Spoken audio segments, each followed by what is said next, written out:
Bonjour. Régulièrement, je reçois des questions qui tournent autour de cette fameuse vésicule biliaire. Comment vivre sans vésicule biliaire, par exemple? Ça, c'est une question qui revient très très souvent. Et je m'étais promis de faire un sujet sur la vésicule biliaire, une vidéo spécifique sur la vésicule biliaire. Et puis quand j'ai commencé à réfléchir là tout à l'heure à cette vidéo, je me suis dit voilà, qu'est-ce que je vais pouvoir dire sur la vésicule biliaire. Je me suis rendu compte que pour parler de vésicule biliaire, il fallait parler de foie, il fallait parler de digestion, il fallait parler aussi d'acides gras.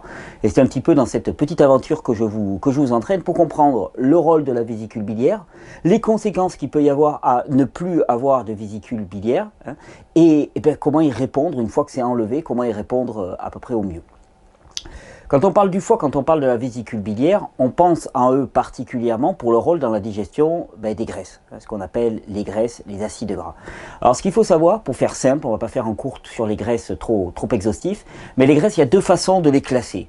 Il y a les graisses saturées et les graisses insaturées d'un côté, et puis il y a les graisses à chaîne courte, à chaîne moyenne et à chaîne longue. C'est deux choses différentes et on peut avoir des graisses saturées à chaîne moyenne, des graisses insaturées à chaîne longue. Les deux peuvent se combiner. Chaîne, qu'est-ce que ça veut dire? C'est le nombre d'atomes de carbone qui sont à la suite les uns les autres. Plus la chaîne sera longue, plus ça sera dit un acide à chaîne longue. Ainsi, il y a moins de 6 atomes de carbone qui sont à la suite, c'est les acides à chaîne courte, les acides gras à chaîne courte.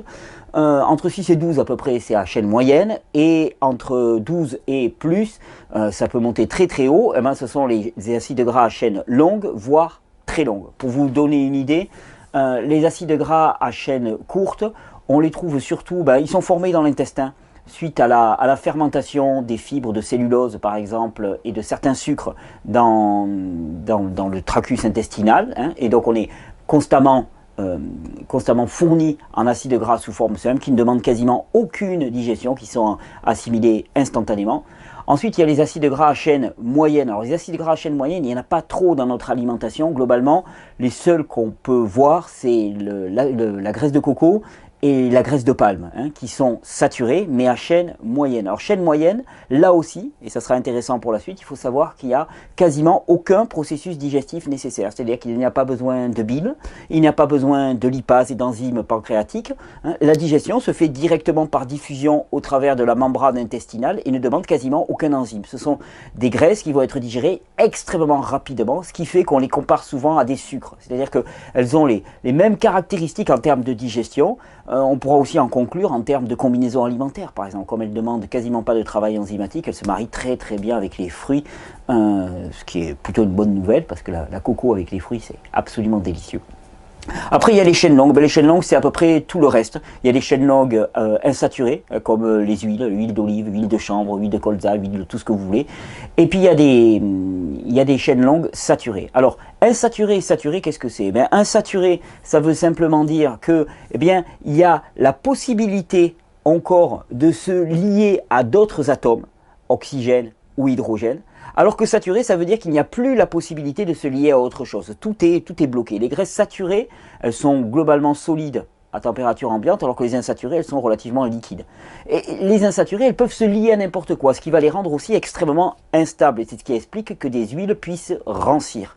Quand elles rancissent, ça veut dire qu'elles s'associent à des atomes d'oxygène et qu'elles sont donc transformées par l'oxydation. Ensuite, il y a une dernière classe qu'on appelle les acides gras trans. Alors les trans, il y en a présents sous forme naturelle, c'est clair, mais la majorité des trans, qu'est-ce que c'est? Ce sont des acides gras insaturés, c'est-à-dire qu'il y avait la possibilité de se lier, et qu'on a saturé d'une certaine manière avec de l'hydrogène. Ça se fait à très haute température, ça leur donne une structure plus solide, plus stable. C'est exactement ce qui se passe avec toutes les margarines végétales. Les acides gras trans, ils sont liés en grande partie à la plupart des maladies cardiovasculaires, pour la bonne et simple raison que ce sont des produits hautement transformés à très haute température, complètement dénaturés. Là aussi, c'est très intéressant parce que c'est exactement comme avec le fructose, on se rend compte qu'on a jeté l'opprobre sur tous les acides gras trans et donc de fait aussi sur toutes les graisses saturées, parce que acides gras trans, comme ils sont devenus quelque part similaires à des graisses saturées, on a jeté l'opprobre sur toutes les graisses saturées, on se rend compte que c'est une formidable erreur. C'est-à-dire que ce qui est valable pour les acides gras trans, c'est-à-dire qui ont été rendus saturés par hydrogénation artificiels à très haute température, et ce qui effectivement les rend extrêmement toxiques pour l'individu, n'est pas vrai pour des acides gras trans naturels et a fortiori des graisses saturées naturelles, comme la graisse de coco par exemple, qui est au contraire, qui a été démontré pour être un facteur de prévention des risques cardiovasculaires majeurs, pour la bonne et simple raison que, comme je vous le dis souvent, les graisses comme les minéraux sont les agents anti-inflammatoires de préférence du système, et que les graisses saturées jouent parfaitement ce rôle. Il faut bien comprendre aussi que la propension à pousser les matières grasses insaturées et l'idéologie qui a été créée autour des bonnes huiles, elle est liée aussi à un développement de l'agriculture ou de l'agribusiness qui poussait dans le sens de production colossale de colza, de soja, qui représente l'essentiel des huiles insaturées ou polyinsaturées qu'on va pouvoir consommer dans notre alimentation. Donc, il faut bien vraiment comprendre que là-dedans, il y a des espèces de schémas de représentation, graisse saturée égale mal, graisse insaturée égale bien, qui sont extrêmement figés en nous et qui ne reposent sur pas grand-chose. Surtout, on ne n'a pas attiré notre attention sur le fait qu'il y avait une grosse différence en termes de digestion entre les chaînes courtes, les chaînes moyennes et les chaînes longues. Et chaîne courte et chaîne moyenne, quasiment aucun processus de digestion, aucun impact et aucune demande sur les organes. Chaîne longue, grosse demande sur les organes. Force est de constater qu'énormément de matières grasses polyinsaturées, comme l'huile d'olive, les choses comme ça, sont à chaîne très très longue et demandent pas mal d'enzymes pour leur propre digestion. Si en plus on les chauffe, elles sont instables à la température. Si on les chauffe, on détruit tout le contenu enzymatique qui pouvait encore rester dans ces produits-là, et la digestion va être encore plus complexe. Alors la digestion, comment elle se passe? C'est la digestion, on a deux organes, un organe vital qu'on appelle le foie, un organe qui est dit non vital qu'on appelle la vésicule biliaire, c'est pour ça qu'on ne se gêne pas pour l'enlever. La vésicule biliaire, quelque part, ça va être un réservoir de stockage, pour accumuler un produit qu'on appelle la bile. Et la bile, son rôle, c'est d'émulsifier. Émulsifier, c'est casser ces longues chaînes de carbone en plus petits morceaux, de manière à ce que ça puisse ensuite passer au travers de la membrane intestinale. Quelque part, ça transforme les acides gras à longue chaîne en chaîne moyenne et en chaîne courte. Voilà le rôle. Ce rôle est aussi joué par les enzymes pancréatiques, la lipase en particulier, les enzymes qui sont produites par le pancréas, qui vont venir comme des petits ciseaux. Il faut bien comprendre, les enzymes, ce sont des petits ciseaux qui vont venir couper progressivement un petit peu tous ces produits-là. Le foie produit de la bile en permanence en petite quantité. Or, on ne mange pas tout le temps, enfin on est censé ne pas manger tout le temps. Donc qu'est-ce qui se passe? La bile, c'est comme la vésicule biliaire, c'est comme un petit sac qui vient accumuler de la bile pour que ça soit rejeté au moment des repas. Là, vous allez me dire, oui, mais alors comment on fait pour rejeter de la bile au moment des repas si on n'a plus de vésicule biliaire? Forcément, ça va être plus compliqué. Le foie a toujours sa capacité à produire de la bile, oui. Par contre, on aura beaucoup moins la capacité à produire de grandes quantités de bile à un moment donné. Alors, ce faisant, quand on me demande comment vivre avec une vésicule biliaire enlevée, première chose que je dis, c'est attention aux grosses doses de matière grasse. Parce que ça, on va de moins en moins le tolérer. La supplémentation enzymatique d'ailleurs serait intéressant à ce niveau-là, mais on va de moins en moins le tolérer. Pourquoi? Parce qu'on n'aura pas la capacité de répondre en sécrétant une grande quantité de bile. Et que la meilleure des solutions, c'est de s'orienter vers les acides gras à chaîne courte ou à chaîne moyenne. C'est pour ça que la graisse de coco, par exemple, dont je suis un vrai fanat, ça c'est clair, en plus d'avoir un goût délicieux, c'est une graisse qui est fabuleuse parce qu'elle ne va pas demander de coût métabolique pour être digérée. Elle va se digérer comme ça, sans enzymes, sans bile. Et les personnes déjà qui n'ont pas de vésicule biliaire, ça devrait être vraiment un allié précieux, pas un allié précieux, mais un allié précieux pour ces personnes, parce que ça va être une source d'acides gras. Or, des acides gras, il nous en faut. Ça va être une source d'acides gras qui va être directement digestive. Donc, première des réponses. Ensuite, s'orienter vers ceux à chaîne courte qu'on va trouver principalement dans les fruits et les légumes. Alors, je ne parle pas des fruits dits gras. L'avocat a beaucoup de chaînes longues et pas mal saturées. Mais dans les fruits, dans les légumes, dans les feuilles de salade, des choses comme ça, vous allez trouver des acides gras sous forme simple. Et il y aura aussi cette production endogène d'acides gras à chaîne courte par les fibres. C'est pour ça qu'il est aussi important d'avoir une alimentation riche en fruits et en légumes, parce que l'apport de fibres fermentescibles est essentiel pour cette production interne, qu'on dit endogène, interne d'acides gras. Comment ça se fait qu'on ait une vésicule biliaire qui ne fonctionne pas? Point d'interrogation. Qu'est-ce qui se passe pour que la vésicule biliaire ne fonctionne pas? Alors la vésicule biliaire, il faut bien comprendre, si elle va mal, la plupart du temps, c'est parce que le foie va mal. C'est pour ça que quand on me dit « Ouh là, moi on m'a enlevé la vésicule biliaire », je dis « Ouh le foie ». ou le foie, parce que la vésicule biliaire, elle est directement en contact du foie, et rien de ce qui n'arrive dans la vésicule biliaire n'arrive au foie. Parce que, quel est le rôle du foie? Le foie, il faut bien comprendre qu'il a un rôle stratégique. Quand nous consommons des aliments, des aliments, ils rentrent par la bouche, estomac, œsophage, estomac, intestin grêle, et au niveau de l'intestin grêle, si tout se passe bien, eh bien, il y a une forme d'absorption. Ça passe, et immédiatement, tout ce qui est absorbé au niveau des organes digestifs est ramené via une veine qu'on appelle la veine porte jusqu'au foie. C'est-à-dire que tout ce qui passe le tube digestif, ça arrive en premier lieu au foie. Avant d'atteindre n'importe quel autre organe du système, ça passe par le foie. Le foie, son rôle, il va être double, triple. C'est épuration, synthèse, stockage. Quelque part, le foie, il faut vraiment bien le voir, notre organisme a des besoins particuliers. En temps réel, en permanence, il y a des besoins qui varient dans notre organisme, très très finement. Or, notre alimentation, elle n'est pas en train en perpétuel, on n'est pas en train d'équilibrer en permanence. Le foie, il prend ce qu'on lui donne au travers de l'alimentation, et à partir de ce qu'on lui donne, eh bien, il stocke. Il transforme, il élabore, il fait sa petite mixture de manière à relâcher ensuite vers les organes pour les nourrir l'exact ratio de lipides, glucides, protéines, l'exact ratio de vitamines qui va être nécessaire, de minéraux, ainsi de suite, pour alimenter ce corps. Le foie, c'est un petit peu le grand centre d'aiguillage, c'est le standard finalement qui va ensuite répartir suivant les différents services en fonction finalement de la teneur des appels. C'est exactement ça. Donc vous comprendrez que le foie, il va se prendre dans la figure tout ce qui passe par le tube digestif. Et si ce qui se passe par le tube digestif, c'est le pire, ce que prend le foie, c'est le pire. Et c'est pas pour rien qu'on a des foies qui sont très souvent cirrhotiques, congestionnés, que dans tous les cas de maladies chroniques, il y a une dysfonction du foie et que le nettoyage, l'épuration du foie est toujours une priorité. Épuration du foie.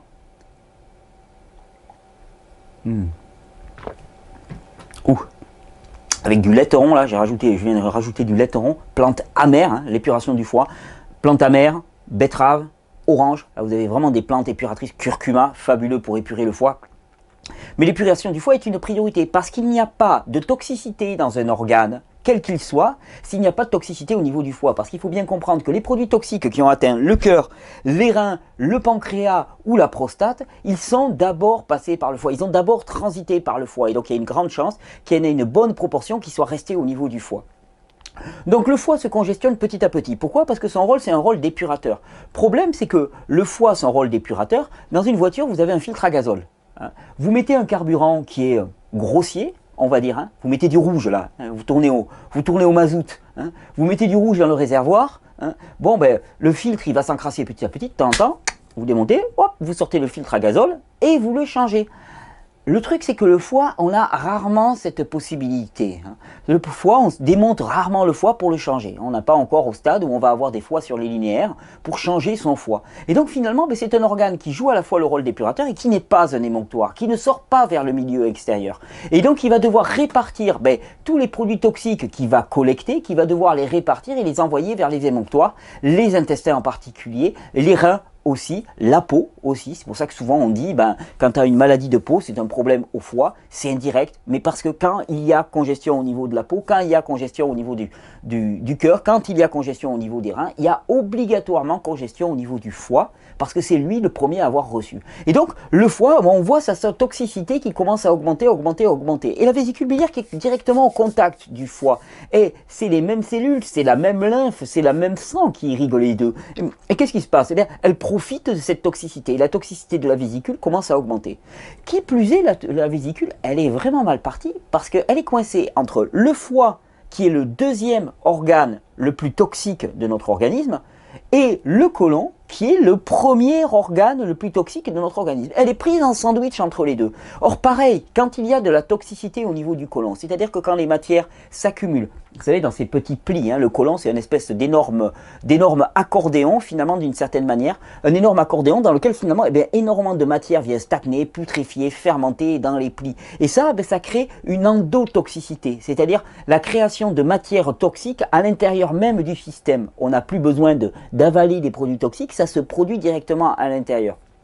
Et cette endotoxicité, elle va venir toucher par contact directement, comme la toxicité du côlon touche tous les organes adjacents, l'utérus, la prostate, selon le genre, les ovaires. Hein. Chaque fois qu'on parle de toxicité dans cette zone-là, moi je dis, mais première des choses, mais les intestins, dans quel état ils sont ces intestins? Et donc, la toxicité du côlon rajoutée à la toxicité du foie, ben, qu'est-ce qu'on commence à avoir? On commence à avoir une vésicule biliaire qui est complètement intoxiquée. Comment est-ce que on nettoie une vésicule biliaire et un foie en particulier? Comment est-ce qu'on évite de perdre sa vésicule biliaire? Ben, comment est-ce qu'on évite de la perdre? Ben, en lui permettant de se nettoyer au quotidien. Force est de constater que nous sommes une espèce frugivore. On n'est pas herbivore, on n'est pas carnivore, on est frugivore. Frugivore, qu'est-ce que ça veut dire? Une alimentation grandement, majoritairement, maximalement basée sur les fruits et les légumes, particulièrement les légumes verts, les feuilles. Et les feuilles, si vous vous orientez vers un écosystème relativement sauvage, vous allez vous rendre compte que les feuilles, elles sont amères. Hein. Elles sont amères, il y a beaucoup d'amertume, d'acidité, d'astringence. L'amer est le principe qui joue sur le foie et le pancréas. L'amer nettoie le foie et le pancréas, est un principe essentiel. Il n'y a plus assez d'amertume dans notre alimentation, ça c'est clair. On s'est orienté vers des salades qui sont toutes blanches, toutes palotes et insipides. Et c'est pour ça que j'aime autant les jus par exemple, parce que c'est pas obligatoirement facile de manger des salades amères qui vont être coriaces, on est plus habitué, on n'a plus la flore intestinale pour digérer finalement ces plantes qui ont beaucoup de cellulose. Les passer à l'extracteur de jus, c'est s'affranchir de la cellulose et acquérir tout ce principe amer. Et comme je vous le disais, un jus betterave avec un peu d'orange, curcuma et puis chardon-marie, laiteron par exemple, là vous avez un jus parfait pour nettoyer la sphère hépatique et vésicule biliaire. Donc pour épurer le foie, il y a des plantes médicinales aussi que j'aime bien au laboratoire ABC de la nature. Il y a un mélange qui s'appelle diacol de mémoire, hein, qui est particulièrement bien pour épurer le foie. Mais la première épuration du foie, c'est l'épuration spontanée qui va se passer à partir du moment où on va arrêter d'en rajouter. Arrêter d'en rajouter simplement en s'orientant vers la seule alimentation qui vaille pour nous, c'est-à-dire l'alimentation spécifique de l'espèce. Une alimentation grandement, majoritairement, massivement basée sur les fruits et les légumes crus, hein, parce que quand on les apporte sous forme crue, on a le maximum de micronutriments. Hein, vous savez la différence entre cru et cuit, mais quelle est-elle? Souvent on me dit mais pourquoi manger cru? Mais je dis simplement quand tu manges cuit, tu as tous les macronutriments, lipides, glucides, protéines. Hein. Alors, si tu cuis pas à très haute température, ils vont être très peu transformés, il n'y aura pas de réaction de type molécule de Maillard. Donc finalement, bon, lipides, glucides, protéines, en dessous de 100 degrés, c'est pas trop inchangé. Et par contre, tu perds une grande partie des micronutriments, vitamines, minéraux, provitamines, facteurs astringents, ainsi de suite. Tout ça, tu le perds. Tu le perds complètement. Il faut voir par exemple, hein, quand vous faites cuire de l'oignon, hein, l'oignon qui était piquant, après cuisson, il n'est plus piquant. Pourquoi? Parce que les principes actifs aliacés, qui sont pourtant des principes extrêmement nettoyants pour le système et la sphère digestive en particulier, le soufre qui est le produit antitumoral par excellence, hein, le produit antifongique par excellence, le soufre qui est utilisé à très grande dose dans les médicaments allopathiques, à beaucoup trop grande dose, et bien là, on le supprime. On le supprime par la cuisson. Et la différence entre un produit cru et un produit cuit, ou un produit cuit et un produit cru, c'est le contenu en micronutriments. C'est-à-dire qu'un produit cuit, on te dit c'est vide. C'est vide. Il y a les macronutriments, lipides, glucides, protéines, mais il n'y a pas les micros. Et on a oublié que pour bien utiliser en plus les lipides, glucides, protéines, il faut des micronutriments. Et donc ça c'est la priorité déjà, s'orienter vers une alimentation spécifiquement adaptée à notre espèce, qui fait la part très belle, voire majoritairement, voire totalement, aux produits crus. Uniquement. Ensuite, permettre l'épuration du foie en utilisant des plantes qui vont être astringentes, qui vont être nettoyantes. Et voilà un petit peu comment on peut préserver sa vésicule biliaire. Il y a des traitements qui peuvent être adjonctifs, hein, on va dire un cataplasme d'huile de ricin par exemple, extrêmement fabuleux pour activer la circulation lymphatique. J'aime vraiment beaucoup l'huile de ricin à ce niveau-là. Hein, cataplasme d'huile de ricin, compresse d'huile de ricin sur le foie, la vésicule biliaire, ça peut permettre de sauver une vésicule biliaire. Autre traitement un petit peu de choc. Hein, pour les personnes qui ont une vraie congestion de la vésicule biliaire qui les met en péril, il y a la cure, hein, ce qu'on appelle la cure du foie du docteur Clark aussi, hein, Clark, C-L-A-R-K. Je ne suis pas obligatoirement fanat parce que je la trouve assez forte, hein, elle impacte beaucoup l'organisme en termes d'énergie, mais en même temps, quand il s'agit de sauver une vésicule biliaire, c'est certainement la meilleure option à avoir. Et une fois qu'on n'a plus de vésicule biliaire, quoi? Déjà, savoir que les matières grasses seront d'autant plus facilement digérées qu'elles seront à chaîne courte. Les graisses et matières grasses que vous allez trouver dans le règne végétal vert, on va dire particulièrement, dans les fruits aussi, chaîne moyenne que vous allez trouver dans l'huile de coco. L'huile de palme, elle est souvent très transformée, donc l'huile de coco. Et ensuite, savoir aussi que la règle, c'est de ne pas consommer une grande quantité de matière grasse d'un seul coup. C'est-à-dire avoir un apport qui va être régulier sur la journée si vous avez besoin de matière grasse, mais pas avoir des apports qui soient coup sur coup. Une fois qu'on a sa vésicule enlevée, on est obligé d'avoir ces contraintes. C'est pour ça que c'est aussi prioritaire de faire de la prévention, de la vraie prévention du domaine de la santé publique. Et la santé publique, c'est juste de dire, mais vos vésicules qui sont obligés d'être enlevés, vos foies qui sont obligés d'être épurés, les foies qui sont hépatiques, cirrhotiques, cancéreux, c'est uniquement parce qu'ils sont le reflet du mauvais carburant que l'on a mis dans notre réservoir. Et si vous avez un réservoir que vous remplissez avec un carburant et que votre filtre, il se salit 3 ou 4 fois plus vite, votre filtre à essence, il se salit 3 ou 4 fois plus vite. Là, vous allez aller voir le pompiste, vous allez dire, mais qu'est-ce que tu m'as filé comme carburant là? Je sais pas ce que c'est ton truc là, mais c'est dégueulasse quoi. C'est dégueulasse, ça m'encrasse le filtre.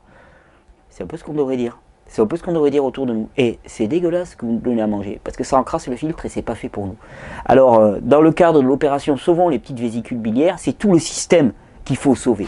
Et pour moi, le facteur le plus intéressant là-dedans, c'est surtout de considérer que quand c'est engorgé là, c'est engorgé partout et d'abord en amont au niveau du côlon et de l'intestin.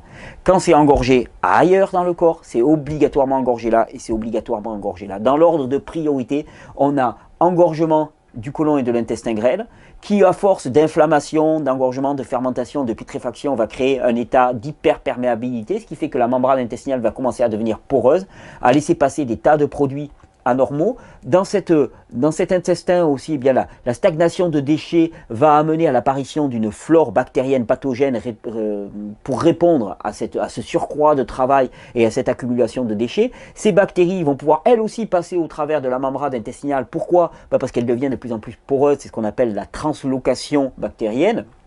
Produits toxiques, endotoxicité, bactéries qui vont passer, elles passent au niveau de la veine porte et c'est ramené directement au foie. Et c'est le foie ensuite qui en fait les frais. Donc toujours, première toxicité au niveau des intestins, deuxième toxicité au niveau du foie et de la vésicule biliaire. Et après, c'est parti pour la toxicité globale. Le chemin, vous le connaissez. Il est simple, revenir à une alimentation naturellement faite pour nous, favoriser les voies émonctorielles, c'est rien de nouveau, c'est toujours la même chose, et c'est le chemin vers la régénération. Bonne réhabilitation, hein, bon retour un petit peu de ce qui avait été perdu. Et pour les personnes qui n'ont plus de vésicule biliaire, bonne adaptation. Et ce qu'il faut savoir, c'est que moins vos matières grasses seront transformées par la cuisson, plus elles seront digestes. Donc s'orienter vers des matières grasses très digestes, comme les acides gras à chaîne courte ou à chaîne moyenne. Quand il s'agit d'acides gras à chaîne longue, particulièrement les oléagineux, pensez à les faire tremper, fermenter, ce qui va amener une cascade de développement enzymatique qui va les prédigérer. Vous savez, vous prenez des graines de tournesol, vous prenez des noix, vous les faites tremper, vous les mixez, ça fait une petite pâte, vous laissez fermenter, ça va devenir un peu aigre. Le côté aigre témoigne de la transformation et de l'explosion enzymatique qu'il y a eu. Et à ce moment-là, la digestion sera beaucoup plus simple. S'orienter aussi vers des graines de chia, des graines de chanvre qui sont beaucoup plus faciles à digérer, qui ont une chaîne beaucoup plus courte par exemple que les noix ou les amandes. Et arriver comme ça petit à petit, en sachant que les acides gras sont essentiels dans notre organisme, qui sont essentiels pourquoi? Parce qu'ils assurent une fourniture d'énergie, ils assurent la construction de la membrane cellulaire, ils assurent la production d'hormones. Autant le sucre, c'est le carburant, les matières grasses, c'est le structurant. Ça va donner la membrane cellulaire, ça va être le produit de stockage. Et d'ailleurs, c'est pas pour rien que le lait maternel, à un moment où on est dans notre plus grande phase de croissance, le lait maternel, c'est moitié graisse et quasi moitié sucre. Protéines, pas grand-chose, parce que des protéines, on n'a besoin que d'une portion congrue. Moitié graisse, moitié sucre pour faire gros. Moitié graisse, dans lequel il y a la moitié de graisse saturée, la moitié de graisse insaturée. Parmi les graisses saturées, il y a une très grande part d'acide à chaîne moyenne. Donc c'est pas pour rien. L'acide laurique et l'acide caprylique présents dans la graisse de coco sont vraiment des produits exceptionnels. C'est pour ça que je la pousse autant, ce produit-là. Extrêmement stable à la température, mise au chauffage, on va dire, pour ceux qui cuisinent avec. C'est certainement la meilleure option plutôt que des huiles de friture, par exemple. Les huiles saturées sont beaucoup plus stables. Et c'est l'une des perversions du système actuel d'avoir orienté les gens majoritairement vers des huiles insaturées, alors que les produits les plus sains pour la cuisson sont les produits saturés. Je vous souhaite une bonne régénération, un bon chemin vers la santé et surtout un bon petit foie.